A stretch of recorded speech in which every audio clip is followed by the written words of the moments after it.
Do you want to know how to increase your email responses by 10x?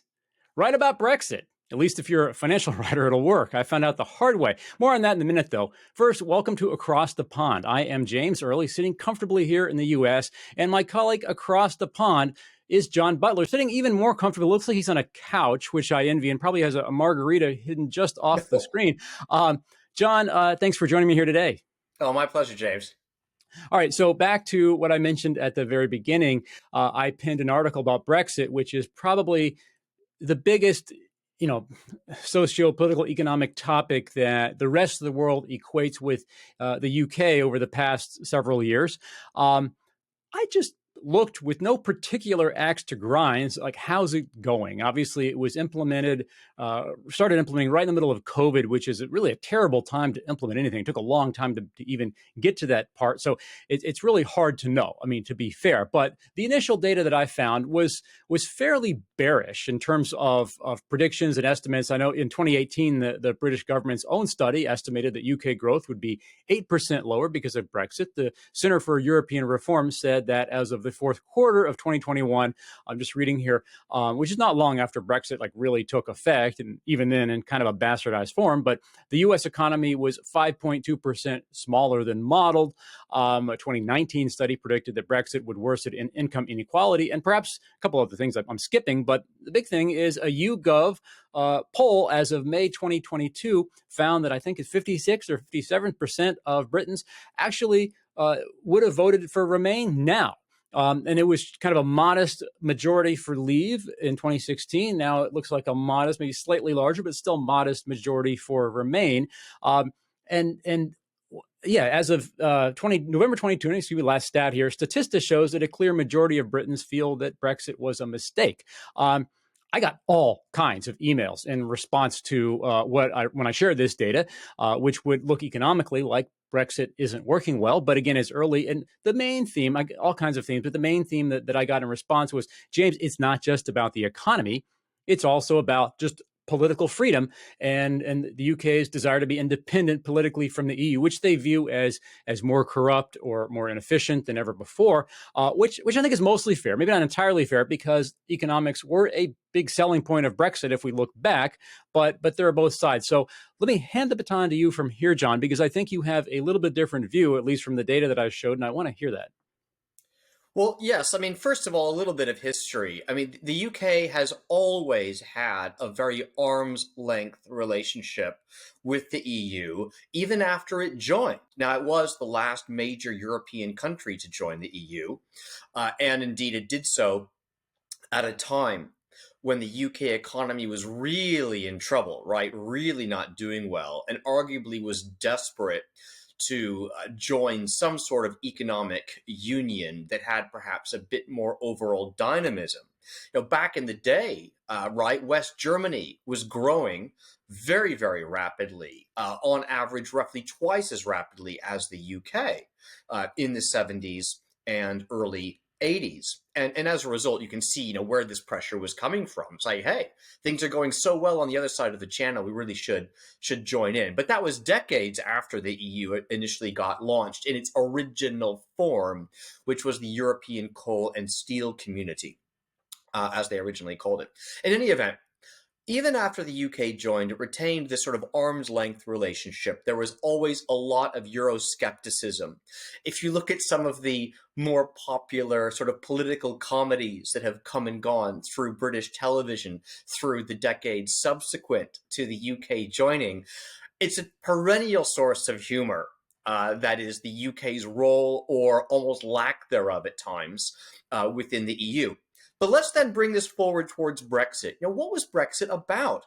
This is where polling is actually quite difficult. You mentioned a moment ago that Brexit squeaked out by 2 percentage points. Well, actually, it's a 4 percentage point gap, as it were, right? 52 to 48. Now, in a typical modern two-party democratic system, an election of 52 to 48 is actually not necessarily regarded as a particularly close election. So I would say that indeed was a majority going for Brexit. Well, what were they going for? Did they actually think it would improve the economy? None of the polls around the time suggested that the economy was the primary issue. That said, on the Remainer side, it was an important issue. They did feel strongly that it would be economically harmful to the UK.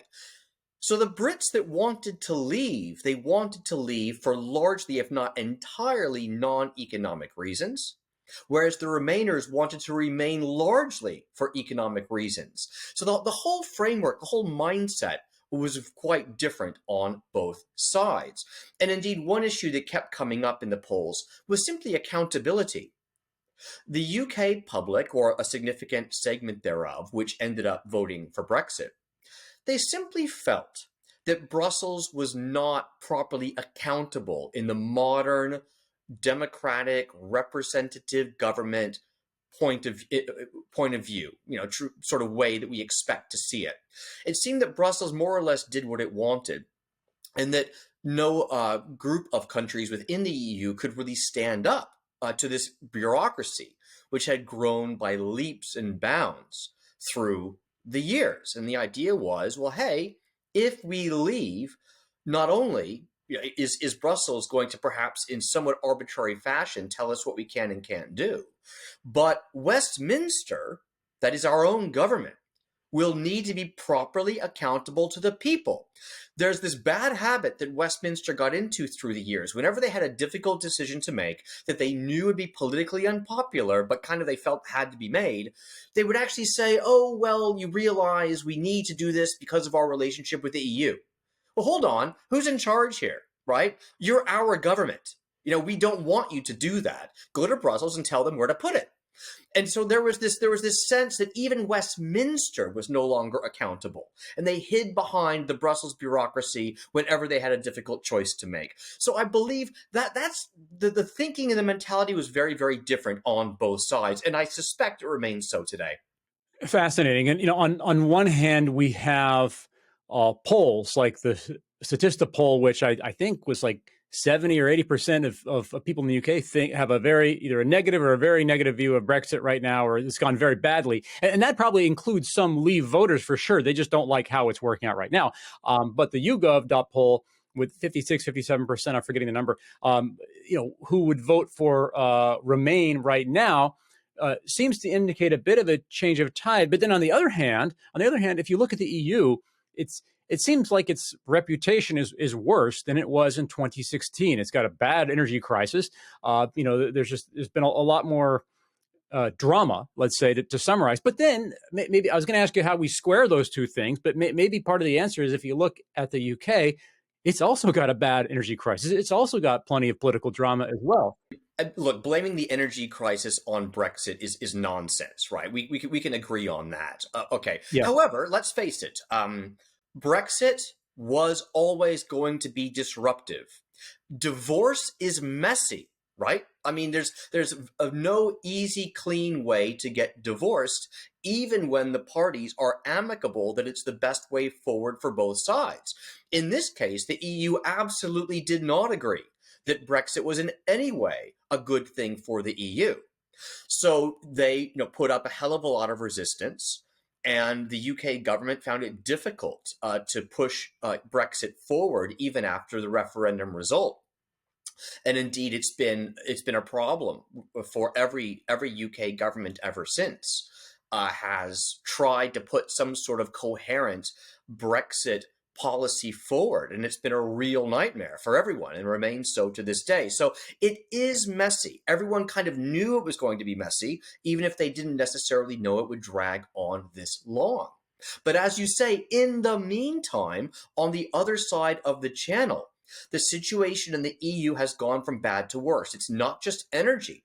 It's general populism. Multiple EU governments have shifted sharply in a populist direction, and they are routinely holding up Brussels policies from being implemented in the way Brussels would like to by vetoing this or that, or slow walking this or that, or whatever it might be.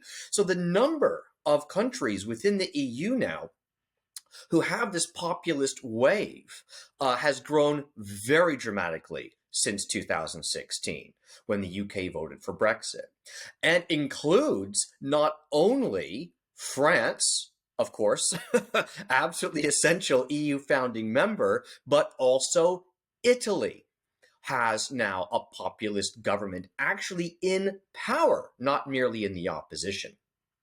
So you've got a real headache there. So, anyway, the situation now, though, from the EU's perspective, is doubly bad. Because not only do they have this domestic bubbling up of populism to deal with, but the UK set in their mind a bad example that any country that's sufficiently fed up with the EU, with the Brussels bureaucracy, can leave.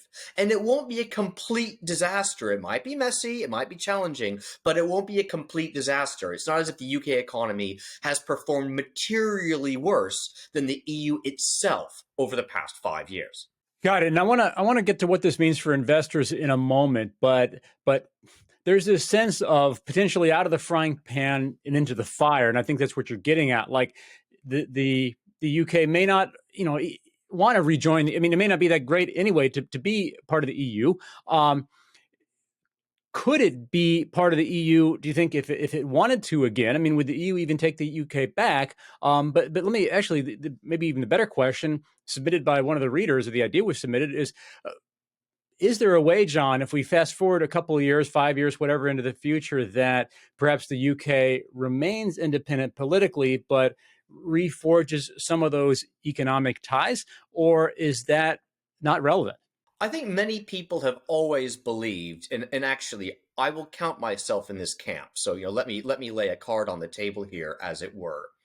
The fact is that countries that want to trade with each other find ways to trade with each other. And let me give you an example here. The German auto industry, as we know, is of great pride to Germans. It's hugely successful the world over. And of course, Germany exports a great deal of the automobiles that it manufactures. Well, guess what? The single largest market for German automobile exports is the UK. You can't tell me that the German auto industry is going to sit back and allow Brussels responding to Brexit in any way that would imperil their single largest export car market. Absolutely not. And so I think there was always this sense that even if the UK might leave politically, it shouldn't be difficult to retain mutually beneficial economic ties in many key respects. Yes, there might be certain tariffs here and there might be certain other customs duties and difficulties here and there, but they would be held at a manageable level by the EU incumbent industries that desperately still wanted this trade to continue. And the same would be true in the UK, of course, where nobody wanted to lose those trading relationships as a result of leaving the EU. So I think there's always been kind of this hope amongst people like myself that you can do the political divorce and retain the vast bulk of mutually beneficial trade down the road. And again, getting there might be difficult, but doable. That's been my opinion from the beginning. Got it. So it sounds like you're basically, satisfied, if I could use that word, with the way things are, thinking they'll gradually move in the right direction, and then maybe you'd feel that those who are in the remain crowd or the rejoin crowd are perhaps clinging to or looking at something that is increasingly becoming an illusion, something, a bright future that wouldn't really exist, given where we're at, especially with the EU. I think, look, I think the current Remain crowd has probably learned quite a lot as a result of the way things have gone since Brexit. They've looked at what's happened in the EU, they've looked at the way the Brussels bureaucracy is behaving, and they've looked, of course, at the disruption at home in the UK. And believe me, there has been disruption, absolutely. So they're looking at this. I actually believe, however, given what they have learned, or what we have all learned, but certainly from the Remainers' perspective, if they were to go back in and lead the country back in, it would almost certainly be conditional. That is, there are actually some things that we don't want to give back up should we go back into the EU. And it would be, in effect, a renegotiation of the UK's relationship within the EU as a result of the UK briefly having left the EU. And indeed, the best negotiating tactics in the world are the ones where you actually do play proper brinksmanship. That gets you the best deal in the end. So even if the UK does go back in, I don't think it will go back in on the same terms that it was in prior. And indeed, countries like Germany, who are increasingly skeptical that Brussels is too dominated by the subsidy-receiving governments of the EU, such as Italy, Spain, Portugal, Greece, and so on. Germany might use that as leverage. That is, if the UK wanted to rejoin, Germany might say, well, hold on, these are actually reasonable conditional demand the Brits are making, and actually, we might not mind some of that conditionality in our relationship with the EU too, because we're the single biggest funder for the whole thing. So why shouldn't we get perhaps some new special treatment? I think that we're at that point regardless. The UK has sort of let the genie out of the bottle of the EU with this Brexit vote, showing that it's possible to leave. It might be disruptive, but it is possible. And I think that emboldens the Germans and other net payers into the EU to be more assertive going forward and not just let the Brussels bureaucracy do what it wants to do, carte blanche. Yeah. And, in the negotiation, willingness to walk away is usually the strongest point. And the UK is obviously willing to walk away. That's been proven before. Speaking of whoever's watching this, whether they're in the Remain crowd, the Leave crowd, or just no crowd watching this in the US and Canada or somewhere else, they're an investor. And looking at this through an investment lens, and the euro obviously has its own drama, and since it was created, there have been people calling for its demise. That has not happened so far, to the surprise of some, but that doesn't mean it will never happen. I think there's one piece of the puzzle, but how do you look at this? What do you think the move is? And I will caveat this question, John, with my own personal bias, which is, just having been an investor, it is hard enough to predict stock price movement over a very long period of time, like find an outperforming company. It is extremely hard, or at least sometimes impossible, to predict politics, because you've got literally the decisions of a few people. In a Brexit referendum, it was not a few people, but usually the decisions of a few people moving countries and moving policies. So it's hard to predict, but with that caveat, what do you think the move here is for investors? Well, look, I'm deeply concerned at the state of things, both in the EU and the UK. You mentioned the energy crisis. It's more than that. Obviously, inflation is raging out of control on both sides of the channel, and you have extremely over-leveraged and undercapitalized financial systems that are being still carried around on life support by their respective central banks. You mentioned the euro and the European Central Bank, which manages that currency. I mean, look, you're absolutely right. It has worked up to this point in terms of surviving, and yet the imbalances that have built up now within the euro area are astronomical, and it's not clear how those are going to be dealt with going forwards, even if the energy situation subsides, even if inflation begins to come back down over the next couple of years. Those imbalances were building before all of this happened, and they've continued to build while this is happening. In the UK, however, the financialization of the UK economy is even more severe than within the EU. That is, the share of financial activities relative to national income. And there you also have tremendous cross-channel ties. One of the things that has not unwound at all post-Brexit are the financial linkages, which you see in banking, you see in insurance, you see in all aspects of financial services. And so they're really still joined at the hip. And that part of the divorce hasn't even begun to be sorted out and might never be sorted out. So really, as an investor, such as me, who's quite skeptical that any of these problems are easily solvable, I would look for the safe haven. And oddly enough, and it may seem counterintuitive, the safe haven here is not the EU. The bigger economy is not the euro area within the EU. It's the UK. And the reason why is because the UK stock market, if you leave financials aside, very important, if you leave financials aside, the UK stock market is overwhelmingly dominated by global industries that are not overly dependent on either the EU or the UK for their revenues. And in many cases, these are basic industries, mining, materials, other forms of natural resources, and of course, energy. So if you're looking for basic industries that the whole world needs, and you're looking for industry leaders in those industries, yes, you'll find some in the EU.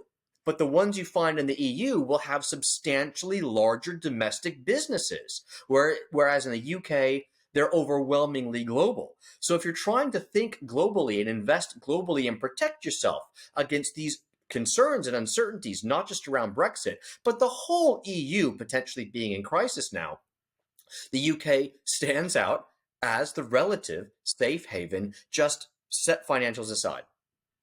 And ironically, perhaps for the same reason that UK has such a big suite of financials, its internationalness and other reasons, that's why it's attractive for these international companies to be domiciled there as well. So that's probably the good side of that same coin. But I like the logic. It's sort of like how if you're going around a turn in a rear wheel drive car and you start to skid out, the best thing to do is actually step on the accelerator, because that's going to re-engage your wheels, as counterintuitive as that feels. So with all the drama going on in the UK, the fact that it has a real wealth of global, and just to borrow another topic, John, that you've been mentioning, global tangible type of businesses, Yes. not just abstract stuff, the stuff that's been hot and sexy for the past 12 years or so. The bread and butter, tangible businesses, they love the UK. They pay nice dividends, and I love nice dividends. That makes a lot of sense to me, and hopefully that makes sense to people watching, regardless of whether they're leave, remain, or just observers from another country. John Butler, insightful, poignant as always. Thank you very much for your insight here today. I learned a lot, and I think we all watching learned a lot as well. I also learned to be careful writing about Brexit, because it is Pandora's box. So thanks, John. Thank you very much for joining us. And thanks to you guys, as always, for watching us at home.